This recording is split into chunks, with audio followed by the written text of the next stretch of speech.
வாக்குண்டாம் நல்ல மனமுண்டாம், மாமலரால் நோக்குண்டாம், மேனி நுணங்காது பூக்கொண்டு, துப்பார் திருமேனி தும்பிக்கையான் பாதம் தப்பாமல் சார்வார் தமக்கு.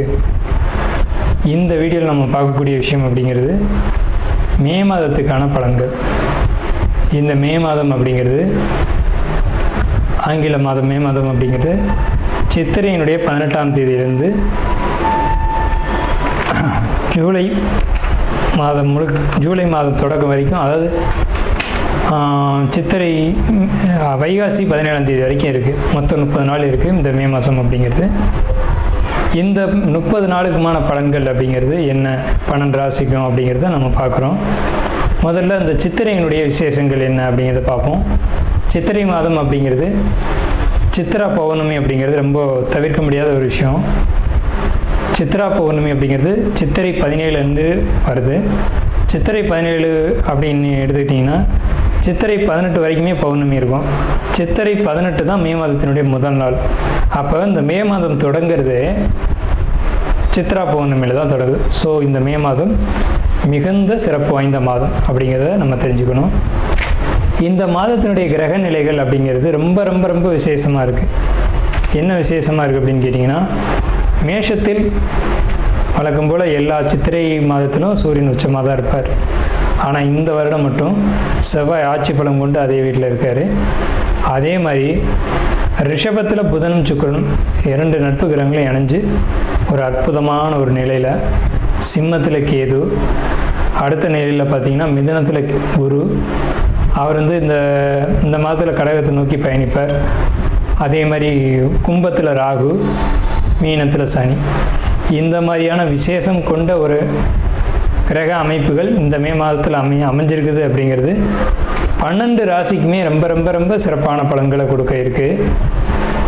என்ன அப்படின்னு கேட்டிங்கன்னா, 2 சுப கிரகங்கள் அதாவது ஒரு சுப ராசியில், ரிஷபம் அப்படின்றது விசேஷமான ராசி, அங்கே புதனும் சுக்கிரனும் இணைஞ்ச மாதிரி ஒரு மாதம் பிறக்குது அப்படின்னாலே அது விசேஷம்தான். சரி, என்ன மாதிரியான நல்ல பலன்கள் நடக்கும் அப்படிங்கிறத நம்ம பார்ப்போம். இந்த சித்ரா பௌர்ணமியினுடைய விசேஷங்கள் என்ன அப்படின்னு பார்த்தீங்கன்னா, சித்ரா பௌர்ணமி அன்னைக்கு தான் சித்திரகுப்தனுடைய வழிபாடு நடக்கும். சித்திரகுப்தன் அப்படிங்கிறது யாருன்னு கேட்டிங்கன்னா, யமனுடைய பிஏ, அதாவது அசிஸ்டண்ட். இவர் தான் பாவ புண்ணிய கர்மா கணக்குகளை கையில் வச்சக்கூடியவர். ஸோ இவரை வழிபடக்கூடிய நாள் தான் சித்ரா பௌர்ணமி. அது மட்டும் இல்லாது ஒவ்வொரு குடும்பத்திலையும் அந்த குடும்பத்தினுடைய கன்னி தெய்வங்களை வழிபாடு பண்ணக்கூடிய மாதம்தான் சித்ரா பௌர்ணமி. சித்ரா பௌர்ணமி என்று விசேஷமாக அவங்கவுங்க குடும்பத்தில் கன்னி தெய்வங்களை எடுத்து வழிபாடு பண்ணுவாங்க. நம்ம வேணால் கன்னி தெய்வங்களுடைய வழிபாடு எப்படி அப்படிங்கிறத ஒரு தனி வீடியோவை கூட கொடுப்போம். ஸோ கன்னி தெய்வ வழிபாடு அப்படிங்கிறது ரொம்ப விசேஷமானதும் கூட, முக்கியத்துவம் வாய்ந்ததும் கூட. இதில் சித்திரகுப்தனுடைய வழிபாடு ரொம்ப ஒரு அவசியமான விஷயம். அதே மாதிரி திருவண்ணாமலை கிரிவலம், அவரவருடைய குலதெய்வ வழிபாடு. இதில் ரொம்ப குறிப்பிட்டு பேசணும் அப்படின்னா, அன்னதானம் கொடுக்கறது. இந்த சித்திரை மாதத்தினுடைய ஒரு உக்கிரமான காலகட்டத்தில் அன்னதானம் கொடுக்கறத காட்டிலும் நீர்மோர் கொடுக்கறது, தாகத்துக்கு தண்ணீர் கொடுக்கறது, இதெல்லாம் ரொம்ப ரொம்ப விசேஷம். ஸோ அவங்க வயிறு குளிர்றது போல், மனம் குளிர்றது போல் உங்களுக்கு கர்மா தீர்க்கப்படும் அப்படிங்கிறது முக்கியமான விசேஷம். ஸோ இது முக்கியமான விஷயம். அதே மாதிரி இந்த சித்திரை மாதத்தில் கத்திரி வெயில் அப்படிங்கிறது மே மாதம் 4ஆம் தேதி அன்னைக்கு மே 28 வரைக்கும் இருக்கும். இந்த 25 நாட்களும் மக்கள் அதிகப்படியாக யாரும் வெளியில் வராமலும் சில விஷயங்களை தவிர்த்துக்கவும் வேணும். அன்பார்ந்த மீனராசினியர்களே, இப்படி இருந்தால் நீங்கள் இப்போ இப்படி ஆயிட்டீங்க எப்படின்னு கேட்டிங்கன்னா, கடந்த காலகட்டம் அப்படிங்கிறது விரைச்சனி, இப்போ நடக்கிறதுக்கு பேர் ஜென்மச்சனி. கவிழ்ந்து கடந்த நீங்கள் நிமிர்ந்துட்டீங்க. கடந்த காலகட்டத்தில் ஏற்பட்ட துன்பங்கள் நிறைய. ஆனால் இப்போ நம்ம பேசக்கூடிய விஷயம் அப்படிங்கிறது மே மாதத்தினுடைய ராசி பலன்கள் மட்டும்தான். இந்த மே மாதம் மட்டும் உங்களுக்கு என்ன மாதிரியான பலன்கள் நடக்கும் அப்படின்னு பார்த்தீங்க அப்படின்னா, சுமாரான பலன்கள் அப்படிங்கிறது சொல்கிறதுக்கு இல்லை, நல்ல பலன்கள். என்ன நல்ல பலன்கள் அப்படின்னு கேட்டிங்கன்னா, வருமானம், சரியான வருமானம் உங்களுக்கு கிடைக்கும். அதே மாதிரி தந்தை வழி ஆதரவு அனுகூலங்கள் கிடைக்கும். ஆடம்பர செலவுகள் செய்வீங்க, ஆடம்பரமான ஒரு வாழ்க்கையை வாழ்வீங்க. அதே மாதிரி திருமணம் இல்லைன்னு சொல்லக்கூடியவங்களுக்கு ஒரு வரன் அமைப்பு, திருமணம் நடக்கும்னு நம்ம சொல்ல ஒரு வரன் கூடி வரக்கூடிய ஒரு அமைப்பு. ஸோ இந்த மாதிரியான ஒரு யோகமான காலகட்டங்கள் அப்படிங்கிறது இந்த மே மாதத்தில் கண்ணுக்கு தெளிவாக உங்களுடைய கிரக அமைப்பில் பார்க்கும்போது தெரியுது. தாயார் வழி அனுகூலம், தாய் வழி ஆதாயம், அதாவது தாயினுடைய ஒரு சொத்து, தாய் வழியில் ஒரு பொண்ணு கிடைக்கிறது. அம்மா வழியில் இருக்கும் பொண்ணு இவ்வளோ நாள் நீங்கள் எங்கேயோ தேடிட்டு இருப்பீங்க, அந்த தாய் வழியில் இருக்க பொண்ணை போய் பேசுனீங்க அப்படின்னா அந்த பொண்ணை தர்றேன் அப்படின்னு சொல்லுவாங்க. பட் ஆனால் திருமணம் நடக்கிறதுக்கான காலகட்டம் அப்படிங்கிறது உங்களுடைய சுய ஜாதகத்தின் அடிப்படையில் முடிவு செய்யணும். ஆனால் உங்களுக்கு திருமணத்துக்கான காலகட்டம் தொடங்கியாச்சு. அதே மாதிரி தொழில் பொறுத்த வரைக்கும் நொடிஞ்சு தான் இருக்குது, ஆனால் அது சுமாராக இப்போதைக்கு மூவ் ஆகிட்டுருக்கும். குறிப்பாக இரவு நேரத்தில் தொழில் செய்யக்கூடியவங்க, உணவு சம்மந்தப்பட்ட தொழில் செய்யக்கூடியவங்களுக்கு நல்லா இருக்குது. நீர் சம்மந்தப்பட்ட தொழில் செய்யக்கூடியவங்களுக்கு ரொம்ப பெஸ்ட்டாக இருக்கும்.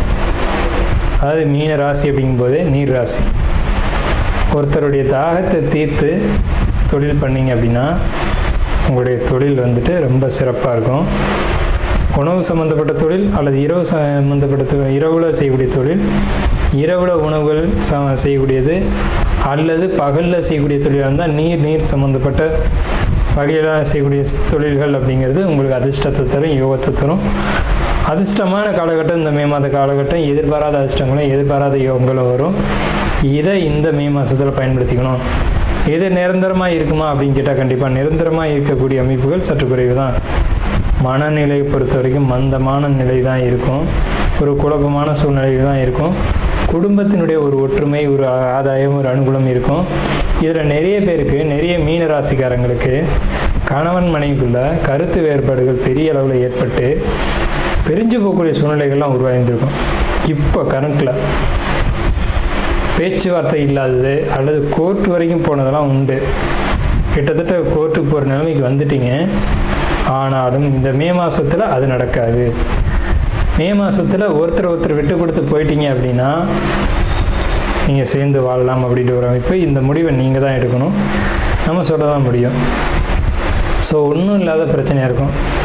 ஒரு நகையை அடகு வச்சது, இந்த மாதிரியான ஒரு சின்ன சின்ன பிரச்சனைகளுக்காக நீங்கள் என்ன பண்ணியிருப்பீங்கன்னா உங்களுக்குள்ள சில வாக்குவாதங்கள் ஏற்பட்டிருக்கும் மீனராசிக்காரங்களுக்கு.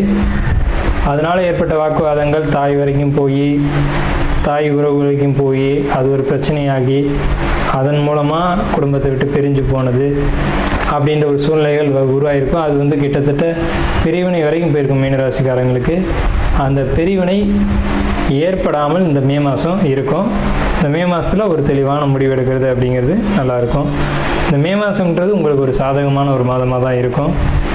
ஆனால் சற்று மந்தமான குழப்பமான சூழ்நிலையோடு தான் நீங்கள் இருப்பீங்க. வாக்குவாதங்கள் ஏற்படும். புதிய இடமாற்றம் உண்டு. வீடு, நிலம், யோகம் வாங்கக்கூடிய யோக அமைப்புகளும் உண்டு மீனராசிக்கு. எலக்ட்ரிக்கல், எலக்ட்ரானிக்கல் இந்த மாதிரியான பொருட்களை நீங்கள் வாங்கி அனுப்பக்கூடிய யோகங்களும் மீனராசிக்கு இந்த மே மாதத்தில் உண்டு. அதே நேரத்தில் படிப்பை பொறுத்த வரைக்கும் சிறப்பான ஒரு மாதம் தான். படிப்பில் கவனம் செலுத்தக்கூடிய ஒரு மாதமாக இருக்குது. 1-2 முறை முயற்சி செய்யணும். ஷேர் மார்க்கெட் மீனராசிக்கு நல்லாயிருக்கும். வெளிநாட்டு பயணங்கள் அறவே வேண்டாம். புதிய தொழில் ஆரம்பிக்கிறது நிச்சயமாக கூடாது மீனராசிக்கு இந்த காலகட்டத்தில், மே மாதத்தில். நாம் இதுவரைக்கும் பார்த்த ராசி பலன்கள் எல்லாமே பொதுவான ராசி பலன்கள் தான், 12 ராசிக்குமே. அப்போது உங்களுடைய தனிப்பட்ட பிறப்பு ஜாதகம் அப்படிங்கிறது உங்கள் ஜாதகத்தில் தனிப்பட்ட பலன்களை கையில் வச்சுருக்கோம். உங்களுக்கு ஜோதிடம் சம்பந்தமான சந்தேகங்கள் இருந்தாலும் சரி, அல்லது ஜோதிடம் பார்க்கணும் அப்படின்ற எண்ணங்கள் இருந்தாலும் சரி, இல்லை ஜோதிடத்தில் சந்தேகம் இருக்குன்னு நீங்கள் நினச்சாலும் சரி, நம்ம நம்பர் கீழே ஸ்க்ரீனில் தெரியுது. அந்த நம்பருக்கு காண்டாக்ட் பண்ணி நீங்கள் எந்த நேரத்தில் வேணாலும் நம்மக்கிட்ட பேசலாம். இல்லை ஜாதகம் பார்க்கணும் அப்படின்னாலும் நீங்கள் அப்பாயின்மெண்ட் வாங்கிட்டு எப்போ வேணாலும் நம்மளை காண்டாக்ட் பண்ணி ஜாதகம் பார்த்துக்கலாம். நன்றியும் வாழ்த்துக்களும். வாழ்க வளமுடன்.